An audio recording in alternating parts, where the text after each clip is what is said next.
Rick Serritella on location at the College Football Hall of Fame with another legendary quarterback, Danny Wuerffel here, a College Football Hall of Fame inductee himself, and the Wuerffel Trophy honor named after you, and presenting it here to Trevor Knight today.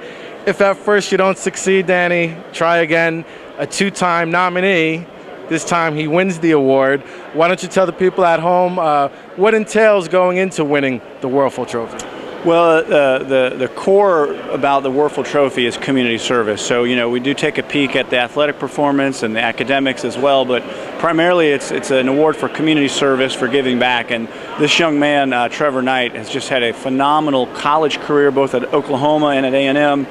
The amount of things that he's done to help other people on a weekly basis, through hospital visits, through annual trips to Haiti that he's sort of organized and been a part of, service projects there, and the list goes on and things that will really touch your heart, and it just makes us so proud to be able to highlight that in this day and age when so often it's the negative things that get the attention. We're so blessed to be able to highlight the great things that these guys are doing, and you know, it inspires me, and hopefully it inspires all of us to do a little better. Yeah, an impressive young man, not only on the field, but probably more impressive off the field, and that's what the Wuerffel Trophy is all about now. Is it the 12th year that you guys are handing it out? Yeah, this is our 12th winner, and you know, part of the really neat thing about the Wuerffel Trophy is the relationships that the former winners have developed.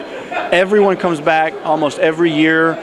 It's really like a family. You know, you hear that a lot about different awards or fraternity, but this group of guys that have won the Wuerffel Trophy are unbelievable. Yeah, it's a great new tradition. I mean, we've seen it with the Heisman Trophy. All the Heisman winners come back now. The Wuerffel Trophy started creating a new tradition, and I believe this is the second year now with the National Football Foundation here in Waldorf, Astoria. How did you get linked up with the National Football Foundation, and what does it mean for the award to be associated with the College Football Hall of Fame and NFF? Well, it's huge for us. I mean, this is a huge stage, and the work that they do to promote football and the level of exposure that they get is unparalleled. So we're super grateful for that. I think probably looking back, it was when I was inducted into the Hall of Fame a few years ago.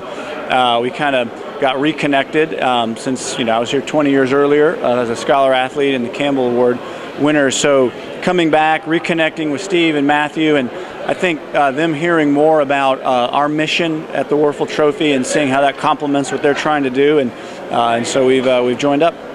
And now I know your foundation, Desire Street Ministries, is the backbone of how the award was formatted. What is the latest with your foundation and Desire Street Ministries? What can the people at home learn about that organization? Yeah, well, we really believe that every neighborhood can be a healthy, desirable place to live, to play, to learn, to grow. And so we target neighborhoods that are historically distressed or impoverished neighborhoods.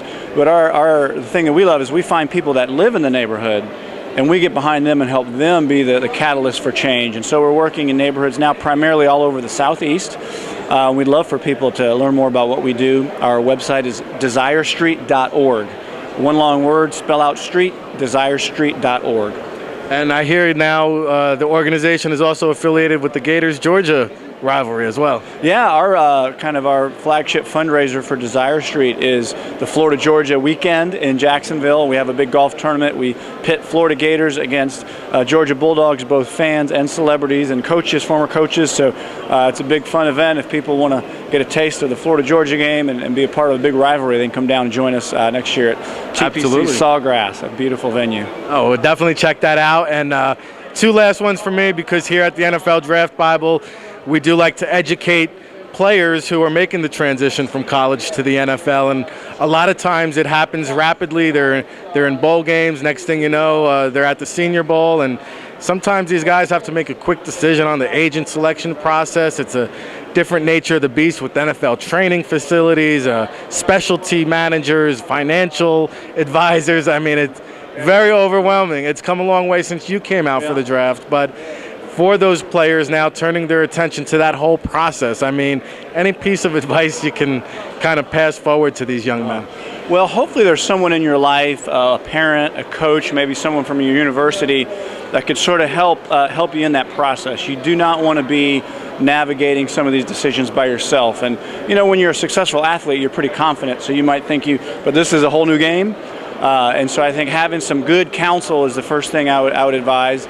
I would say, there's a lot of people that come flashy, that sound exciting, that you might be drawn to, but they may not always be the best person for you long term. And so I think finding someone that you can trust, or someone that other people trust that you trust, I think is very important. And I think it might even be in the rules now, but I think it's very important to separate how you manage your money from how you're managed as an agent with your career, because a lot of times someone will say, hey, I'm going to manage your money and be your agent, but that'd be like me saying, hey, I want to be your quarterback and your defensive lineman. You don't want that. You want the person who's good at each, and it also keeps the conflicts of interest at bay. Great advice, and as you know, easier said than done. A lot of these players run into financial problems after their playing days are over and don't realize that kind of money isn't going to be coming in their entire life. Last one for me now. Just curious, very highly successful collegiate player, went on to the NFL. What was your NFL draft experience like at the NFL level?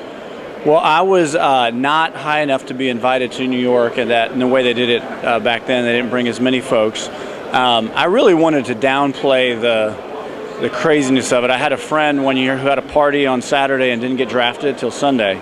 And, I didn't want that to happen. And so actually on Saturday I went golfing. And then on Sunday morning I was hitting some golf balls at a driving range when I got a call from Mike Ditka, and I was one of the first picks on Sunday morning.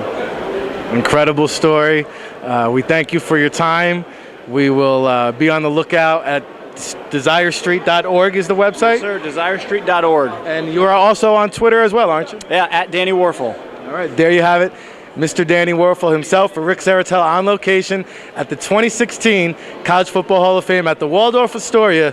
Stay tuned.